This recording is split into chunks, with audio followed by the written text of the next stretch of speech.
Hello everyone. तो आज मैं रेन लवर सीरीज़ को एक्सप्लेन करने जा रही हूँ। सीरीज़ की शुरुआत में बताया जाता है कि 3000 साल पहले पानी को कंट्रोल करने के लिए शिया फैमिली के पूर्वजों ने रिवर गॉड के क्लान के साथ एक कॉन्ट्रैक्ट साइन किया था। कॉन्ट्रैक्ट के मुताबिक हर जनरेशन में शिया फैमिली की जो सबसे बड़ी लड़की होगी उसे अपने 25वें जन्मदिन पर रिवर गॉड से शादी करनी होगी। पर शिया यान की माँ डिसाइड करती है कि वो अपनी बेटी की किस्मत को बदल कर रहेगी और उसकी शादी रिवर गॉड की बजाय एक इंसान से करवाएगी, और इसीलिए वो अपनी बेटी को बार बार ब्लाइंड डेट्स पर जाने के लिए फोर्स करती है। अब तक यान बहुत सारी ब्लाइंड डेट्स पर जा चुकी थी, इसलिए यान इरिटेट होकर अपनी माँ से कहती है कि आप उन पुरानी अंधविश्वास भरी हुई कहानियों का इस्तेमाल करके मेरी जल्दी से जल्दी शादी करवा कर मुझे यहाँ से भेजना चाहती है। पर मैं इतनी भी बेवकूफ नहीं हूँ, मुझे सब कुछ पता है। यह सुनकर उसकी माँ उसे डांटते हुए कहती है कि तुम कल उस ब्लाइंड डेट पर जाओगी, अगर तुम शादी नहीं करोगी तो तुम घर वापस आने के बारे में सोचना भी मत। अगले दिन सुबह ब्लाइंड डेट पर जाने पर यान की ब्लाइंड डेट पे आया हुआ लड़का उससे कहता है कि उसकी माँ ने कहा है कि अगर यान उस लड़के से शादी करना चाहती है तो यान को उन्हें 3 साल में 2 बेटे देने होंगे। उसकी बातें सुनकर यान हैरान हो जाती है, पर वो लड़का अपने बारे में बकवास करता रहता है। उसकी बातें सुनते सुनते यान उदास हो जाती है और अपने आप से कहती है कि ये मेरी इस महीने की 18वीं ब्लाइंड डेट थी। तभी वो लड़का फिर से यान से पूछता है कि क्या तुम्हें लग रहा है कि तुम मेरे काबिल नहीं हो। यान उससे कहती है कि हाँ, मुझे कुछ ऐसा ही लग रहा है। तो वो लड़का उससे फिर से कहता है कि फिक्र मत करो, मेरी माँ को गुड गर्ल्स पसंद है। तभी अचानक से बाहर बारिश होने लगती है और रेन गॉड की एंट्री होती है। वहीं दूसरी तरफ कैफे के अंदर उस लड़की की बकवास सुनकर यान इरिटेट होने लगी थी। तभी वो लड़का कहता है कि तुम इतनी भी बुरी नहीं हो। अब तक यान पूरी तरह से तंग आ चुकी थी, इसलिए यान खड़े होकर उससे कहती है कि माफ करना, मुझे नहीं लगता कि हम एक दूसरे के लिए अच्छा मैच है। ये कहकर वो वहाँ से जाने लगती है, पर वो लड़का कहता है कि मैंने अभी अपनी बात पूरी नहीं की है, तुम कहाँ जा रही हो। ऐसा कहकर वो यान के पीछे आकर उसे बाजू से पकड़ लेता है। यान उससे अपनी कलाई छुड़ाने की कोशिश करती है, पर वो लड़का नहीं मानता है। तभी वहाँ पर बाइलोंग की एंट्री होती है, जो कि एक व्हाइट ड्रैगन है और रेन गॉड और रिवर गॉड भी है। बाइलोंग उस लड़के पर अपनी पावर्स का इस्तेमाल करता है, जिसकी वजह से वो लड़का वापस कैफे के अंदर पहुंच जाता है। यान को कुछ समझ नहीं आता है कि अचानक से क्या हुआ। तभी वो पीछे मुड़कर बाइलोंग को देखती है। बाइलोंग उसके पास आकर अपना छाता यान की तरफ करता है। घर पहुंचने पर यान की माँ उसे बहुत डांटती है और कहती है कि तुमने अपनी ये ब्लाइंड डेट भी खराब कर दी। पर यान अपनी माँ को बताती है कि वो आदमी बहुत डरावना था। उसने मुझसे कहा कि मुझे उसे 3 साल में 2 बेटे देने होंगे और उसकी माँ के हिसाब से रहना होगा। जब मैंने उसकी बात नहीं मानी तो उसने जबरदस्ती मेरी बाजू बहुत जोर से पकड़ी। पर उसकी माँ गुस्से में चिल्लाते हुए कहती है कि तुम्हें क्या लगता है कि वो रिवर गॉड से शादी करने से ज्यादा डरावना है। यान हाँ में सिर हिलाती है। ये देखकर उसकी माँ और भी ज्यादा गुस्सा हो जाती है और कहती है कि तुम जल्दी ही 25 साल की हो जाओगी, तब तुम्हें पता चलेगा। वहीं दूसरी तरफ हमें बाइलोंग को दिखाया जाता है, जो यान के बारे में सोच रहा था। बाइलोंग वापस अपने क्लान में जाता है। वहां पहुंचने पर उसके 2 सिपाही उससे पूछते हैं कि क्या उस लड़की को आप पसंद आए। तो बाइलोंग उन्हें बताता है कि मैं रिवर गॉड हूँ जो पानी को कंट्रोल कर सकता है। यान मुझे देखकर मुझ पर मोहित हो गई। ये सुनकर वो सिपाही खुश हो जाते हैं और कहते हैं कि हम पिछले 3000 साल से आपकी शादी होने का इंतजार कर रहे हैं। आखिरकार वो मौका अब आ ही गया। रात के वक्त जब यान ब्रश कर रही थी, तभी अचानक से वहां पर रखे हुए पानी के गिलास में से नीली रोशनी निकलती है। जब यान पानी में देखती है तो उसे पानी में से एक आवाज सुनाई देती है। ये देखकर वो डर के मारे वहां से भाग जाती है। वहीं दूसरी तरफ बाइलोंग, जो यान को पानी के जरिए हाय कहने की कोशिश कर रहा था, यान को वहां से भागते हुए देखकर हैरान हो जाता है। पर यान को देखने के बाद वो 2 सिपाही खुश हो जाते हैं और एक दूसरे से कहते हैं कि हमें अपने नए छोटे मास्टर के आने की तैयारियां करनी चाहिए। अगले दिन सुबह यान ऑफिस में बैठकर बाइलोंग के बारे में सोच रही थी कि जब वो अगली बार उससे मिलेगी तो वो उसे हिम्मत जुटाकर उसकी वीचैट के लिए पूछेगी। वो ये सब कुछ सोच ही रही थी कि तभी उसका बॉस झूरोंग वहां पर आकर उससे कहता है, सेक्रेटरी यान, मैंने सुना है कि तुम ब्लाइंड डेट्स पर जा रही हो, क्या तुम्हारा किसी के साथ प्यार में पड़ने का इरादा है। उसकी बातें सुनकर यान हैरान हो जाती है। फिर झूरोंग यान को एक कार्ड देते हुए कहता है कि आज शाम को मुझे तुम इस जगह पर मिलना, मैं तुम्हारे लिए वहाँ पर एक डेट अरेंज करूंगा। ऑफिस से बाहर आने पर यान झूरोंग की कही हुई बातों के बारे में सोच रही थी कि तभी अचानक से बारिश होने लगती है। यान बाइलोंग का दिया हुआ छाता खोलते हुए कहती है कि मौसम विभाग वालों ने तो आज बताया था कि आज पूरा दिन धूप रहेगी।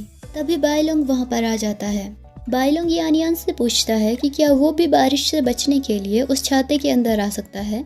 यानियान मन में सोचती है कि मुझे शर्माना बंद करना चाहिए और उसे रोकना चाहिए, पर मैं उसे रोकूं कैसे। फिर यानियान छाते को बायलोंग की तरफ कर देती है और वो दोनों छाता शेयर करते हैं। वहीं दूसरी तरफ झूरोंग कैफे में बैठे बैठे यानियान के आने का इंतजार करता रहता है और बाहर बारिश की तरफ देखता रहता है। एक आदमी उसके पास आकर कहता है कि बाहर बारिश हो रही है, इसलिए सेक्रेटरी यान को यहाँ आने में देरी हो गई होगी, हमें उन्हें लेने के लिए जाना चाहिए। पर झूरोंग कहता है कि कोई जरूरत नहीं है, बाहर बारिश हो रही है, इसलिए वो नहीं आएगी। वहीं दूसरी तरफ बायलोंग और यानियान एक जगह पर जाते हैं जहाँ फिश टैंक में रखी हुई मछलियाँ और समुद्री जीव बायलोंग को ग्रीट करते हैं। तब बायलोंग उन सभी जीवों से कहता है कि वो इस वक्त अंडर कवर ट्रैवल कर रहा है, इसलिए उन सबको उसे ग्रीट करने की जरूरत नहीं है। तभी यानियान वहाँ आकर बायलोंग से कहती है, तो तुम्हारा नाम बायलोंग है। उसने इतना कहा ही था कि तभी शेफ एक मछली को काटता है। ये देखकर बायलोंग प्रार्थना करते हुए कहता है कि जिंदगी और मौत सब कुछ कर्म है और वो मछली वापस नदी में चली जाए। बायलोंग को उस मछली के लिए प्रेयर करते हुए देखकर यानियान उसके पास जाकर उससे पूछती है कि क्या हुआ। पर बायलोंग उस मछली की आत्मा को स्पिरिचुअल अभ्यास में वापस भेजने के लिए प्रेयर करता रहता है और यानियान को कोई जवाब नहीं देता है। ये देखकर यानियान उसे खींचकर अपने साथ रेस्टोरेंट के अंदर ले जाती है, पर वहाँ पर भी बायलोंग प्रेयर करता रहता है। तो यानियान उससे कहती है कि अब प्रेयर करना बंद करो, पिछली बार तुमने मुझे अपना छाता उधार दिया था, इसलिए आज मैं तुम्हें यहाँ पर बहुत अच्छा खाना खिलाऊंगी। बायलोंग ने अभी भी अपनी आंखें बंद रखी थी, पर वो अपना एक हाथ आगे बढ़ाते हुए यानियान को इशारे में मना करते हुए कहता है कि आज वो उन मरे हुए जीवों की आत्माओं के लिए व्रत रखेगा। ऐसा कहकर वो फिर से प्रेयर करने लगता है।